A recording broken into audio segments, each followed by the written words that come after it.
Hi, good morning students. Last class లో మనం electronic configuration of 1 to 30 elements explain చేసాము. So అందరికీ clear అయినట్టు అనుకుంటున్నాను నేను. సో ఎలక్ట్రానిక్ కాన్ఫిగరేషన్లో మనకి ఎటువంటి డౌట్ లేకుండా so according to Moeller diagram బేసిస్ని ఎలక్ట్రానిక్ కాన్ఫిగరేషన్ అనేది ఎలా రాయాలో ఎక్స్ప్లెయిన్ చేసాము. So in this video I can explain what is the meaning of atomic number. అసలు అటామిక్ నెంబర్ అంటే ఏంటి, ఆ అటామిక్ నెంబర్కి మీనింగ్ ఏంటి అనేది ఇక్కడ మనం ఎక్స్ప్లెయిన్ చేస్తాం వీడియోలో. సో అటామిక్ నెంబర్ ఎక్స్ప్లెయిన్ చేసిన తర్వాత అటామిక్ వెయిట్ గురించి ఎక్స్ప్లెయిన్ చేస్తాను. First I can explain atomic number of 1 to 30 elements. So first I can explain about what is the definition of atomic number. So అసలు atomic number యొక్క definition ఏంటి అనేది ఇక్కడ మనం తెలుసుకుందాం first. So atomic number definition అంటే ఇక్కడ మనం బోర్డు మీద రాసాను చూడండి. Okay, the number of protons present inside the nucleus or the number of electrons present outside the nucleus is called atomic number. So ఒకసారి మళ్ళీ నేను అటామిక్ నెంబర్ డెఫినేషన్ని రిపీట్ చేస్తాను, క్లియర్గా వినండి. సో అటామిక్ నెంబర్ డెఫినేషన్ అంటే the number of protons, this is very important. The number of protons అనేది చాలా important. So already మనకు తెలుసు number of protons present inside the nucleus అని చెప్తాము, the number of electrons present out side the nucleus అని చెప్తాం. So atomic number అంటే మెయిన్గా గుర్తుపెట్టుకోవాల్సింది ఏంటంటే atomic number can be representation of number of protons లేదా నెంబర్ ఆఫ్ ఎలక్ట్రాన్స్ని రిప్రజెంటేషన్ చేస్తుంది. సో ఈ ప్రోటాన్స్ యాటంలో ఎక్కడ ఉంటాయంటే ఇన్సైడ్ ద న్యూక్లియస్లో ఉంటాయని చెప్తారు, ఇన్సైడ్ ద న్యూక్లియస్. మరి ఎలక్ట్రాన్స్ యాటమ్ లోపల ఎక్కడ ఉంటాయి అంటే present out side the nucleus. So for example మనం యాటమ్, ఫర్ ఎగ్జాంపుల్ హైడ్రోజన్ తీసుకున్నాం అనుకోండి. సో హైడ్రోజన్ యొక్క అటామిక్ నెంబర్ మనం జనరల్గా ఏం చెప్తాం, హైడ్రోజన్ యొక్క అటామిక్ నెంబర్ 1 అని చెప్తారు ఎవరు చెప్పిన. So hydrogen atomic number 1. So hydrogen atomic number 1 meaning ఏంటి, the hydrogen containing 1 proton, the hydrogen containing 1 proton. 1 proton ఉంటుంది. ఆ 1 ప్రోటాన్ ఎక్కడ ఉంటుందంటే ప్రెజెంట్ ఇన్సైడ్ ద న్యూక్లియస్ అని చెప్తాం. సో దిస్ ఇది యాటమ్ యొక్క స్ట్రక్చరు. సో యాటమ్ అనేది జనరల్గా ఏ షేప్లో ఉంటుందంటే స్పెరికల్ షేప్లో ఉంటుంది. Atom is a spherical shape. So and యాటంలో ఒక సెంటర్ ఆఫ్ ది పాయింట్ అనేది ఉంటుంది. యాటంలో ఒక సెంటర్ ఆఫ్ ది పాయింట్ అనేది ఉంటుంది. దాన్ని మనం ఏమంటాం అంటే న్యూక్లియస్ అని అంటారు, nucleus.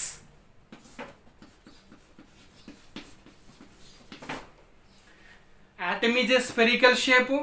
Every atom containing one center of the point, that is called nucleus.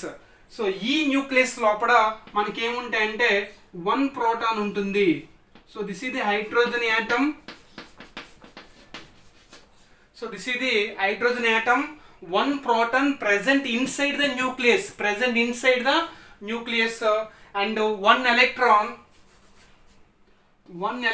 present outside the nucleus, outside the nucleus. The 1 electron present outside the nucleus. The electron revolve around the nucleus. The electron always revolving around the nucleus. So that's why the definition of atomic number is nothing but the number of protons present inside the nucleus, the number of electrons present outside the nucleus. So that is called atomic number. So atomic number ki meaning undi. Atomic number దేన్ని representation చేస్తుందంటే ఒక ఎలిమెంట్లో ఉన్నటువంటి number of ప్రోటాన్స్ని కానీ number of ఎలక్ట్రాన్స్ని కానీ representation చేస్తుంది. Okay, clear? Okay, so next atomic number can be represented by capital Z symbol. Atomic నెంబర్ని capital Z అనే సింబల్తో representation చేస్తారు. గుర్తుపెట్టుకొని ప్రతిసారి మనం అటామిక్ నెంబర్ అని రాయలేకుండా క్యాపిటల్ జెడ్ అనే సింబల్ అని ఇస్తే కనుక that is indicate of atomic number. Okay, so this is the atomic number definition.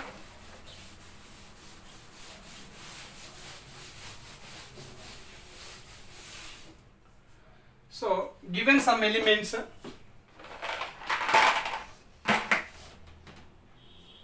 given some elements.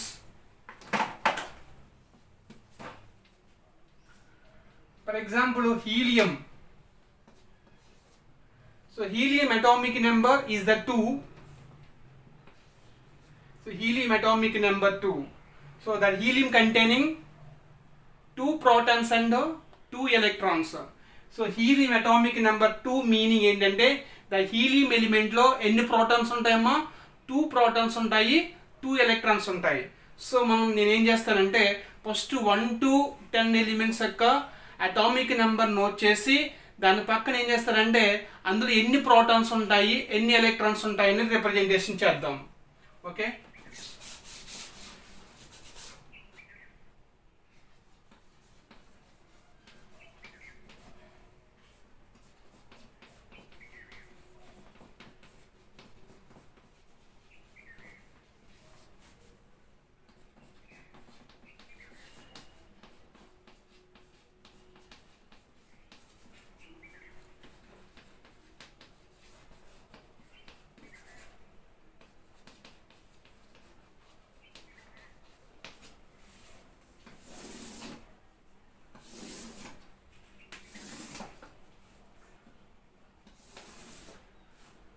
So we are also can be write one tabular form. ఒక tabular form note చేసుకుంటే మనకి క్లారిటీగా ప్రతి element యొక్క atomic number ఏంటి, దాంట్లో ఎన్ని protons ఉంటాయి, అలాగే ఎన్ని ఎలక్ట్రాన్స్ ఉంటాయి అనేది మనం ఈజీగా ఐడెంటిఫికేషన్ చేయొచ్చు. First symbol of the element తీసుకుంటాం, నెక్స్ట్ మనం అటామిక్ నెంబర్ తీసుకుంటాం, next number of protons in the elements, next number of electrons in the elements చూద్దాం. సో ఫస్ట్ మన సింబల్ ఏంటంటే హైడ్రోజన్ ఎలిమెంట్. ఫస్ట్ ఎలిమెంట్ వచ్చేసి హైడ్రోజన్ ఎలిమెంట్, ద సింబల్ వచ్చేసి H, అందరికీ తెలుసు మనకి. సో అటామిక్ నెంబర్ ఎంత అంటే 1. హైడ్రోజన్ యొక్క atomic number 1.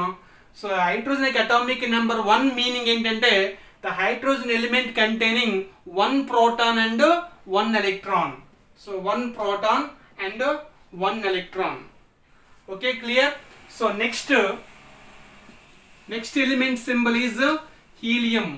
So helium atomic number 2 already మనకు అందరికీ తెలుసు. So helium containing 2 protons and 2 electrons. helium లో ఎన్ని 2 electrons ఉంటాయి and 2 protons ఉంటాయి. సో జనరల్గా మనకి ఏదైనా ఒక ఆటమ్ ఆఫ్ ది ఎలిమెంట్ తీసుకుంటే దట్ ఈస్ ఏ న్యూట్రల్ అంటారమ్మా. సో ఎలిమెంట్ అనేది ఏంటంటే న్యూట్రల్ ఎలిమెంట్ అంటాం. న్యూట్రల్ ఎందుకైంది? సో న్యూట్రల్ ఎందుకైందంటే సో ఒక ఎలిమెంట్లో ఎన్ని ప్రోటాన్స్ ఉంటాయో అన్ని ఎలక్ట్రాన్స్ ఉంటాయి. మనం ఆల్రెడీ తెలుసు ప్రోటాన్స్ అంటే ప్రోటాన్స్ మీద ఉండేటటువంటి ఛార్జ్ ఏంటి? Positive charge. ఎలక్ట్రాన్ మీద ఉండే ఛార్జ్ ఏంటి? Negative charge. Positive and negative that is ఏమవుతుంది? 0 ఛార్జ్. సో అందుకే ఎలిమెంట్ ఈజ్ ద న్యూట్రల్. ఏదైనా ఒక ఎలిమెంట్ ఇస్తే అది ఏమవుతుందంటే న్యూట్రల్ ఎలిమెంట్ అవుతుంది. ఎందుకంటే బికాస్ ఆఫ్ ద ఎలిమెంట్ లోపల ఎన్ని ప్రోటాన్స్ ఉంటాయో అన్నీ ఎలక్ట్రాన్స్ ఉంటాయి కాబట్టి. చూడండి, helium is a neutral atom. Helium is a neutral atom. Hydrogen atom is a neutral atom because of the number of electrons is equal to number of protons. Okay, so the number of protons equal to number of electrons. That's why the atom is a neutral. The atom is a neutral. Okay, next lithium atomic number 3, number of protons 3, number of electrons 3. Boron atomic number 4, number of protons 4, number of electrons 4. Sorry, beryllium after boron. Boron atomic number 5, number of protons 5, number of electrons 5. Tarvata atomic number carbon. Carbon atomic number 6, number of protons 6, number of electrons 6. So next nitrogen atomic number 7. So number of protons 7, number of electrons 7. So oxygen atomic number 8, number of protons 8, number of electrons also 8. So fluorine atomic number 9. So number of protons 9, number of electrons also 9. Next, so neon atomic number 10, number of protons 10 and number of electrons also 10. So ఇలా మీరు 1 to 30 ఎలిమెంట్స్కి మీరు atomic numbers note చేసుకుని వాటి యొక్క number of ప్రోటాన్స్ని number of ఎలక్ట్రాన్స్ని మనం representation చేయవచ్చు. ఓకేనా? So next వీడియోలో మనం ఏం చేద్దామంటే ఇప్పుడు మనం న్యూట్రల్ యాటంలో చూసాం నెంబర్ ఆఫ్ ప్రోటాన్స్ ఎన్ని, నెంబర్ ఆఫ్ ఎలక్ట్రాన్స్ ఎన్ని చూసాం. అలా కాకుండా నెక్స్ట్ వీడియోలో ఏం చేస్తామంటే ఒక అయాన్ ఇచ్చి దాంట్లో నెంబర్ ఆఫ్ ప్రోటాన్స్ ఎన్ని ఉంటాయి, నెంబర్ ఆఫ్ ఎలక్ట్రాన్స్ ఎన్ని ఉంటాయని అడుగుతాడు. సో అది నెక్స్ట్ వీడియోలో మనం చేద్దాం. సో ఫస్ట్ మీరు అటామిక్ నెంబర్ అంటే క్లారిటీగా చదవండి. అటామిక్ నెంబర్ అంటే మెయిన్గా గుర్తుపెట్టుకోవాల్సింది నెంబర్ ఆఫ్ ప్రోటాన్స్ లేదా నెంబర్ ఆఫ్ ఎలక్ట్రాన్స్. ఈ ప్రోటాన్స్ యాటమ్ లోపల ఇన్సైడ్ ద న్యూక్లియస్లో ఉంటాయి, ఎలక్ట్రాన్స్ అనేవి యాటమ్ లోపల అవుట్ సైడ్ ద న్యూక్లియస్లో ఉంటాయి. The electrons always revolving around the nucleus. So the number of protons equal to the number of electrons. So that's why the atom is a neutral అని చెప్తాం. Okay, so నేను 10 elements యొక్క atomic numbers తీసుకుని number of protons, number of electrons రాస్తాను. So మీ remaining 20 elements తీసుకుని number of protons, number of electrons రాసుకోండి. Atomic number ఏదైతే అవుతుందో అదే number of protons and number of electrons. మనం నెక్స్ట్ వీడియోలో ఒక అయాన్ తీసుకుని దాంట్లో ఎన్ని ప్రోటాన్స్ ఉంటాయి అండ్ ఎన్ని ఎలక్ట్రాన్స్ ఉన్నాయి అనేది నెక్స్ట్ వీడియోలో చేద్దాం. Okay, thank you.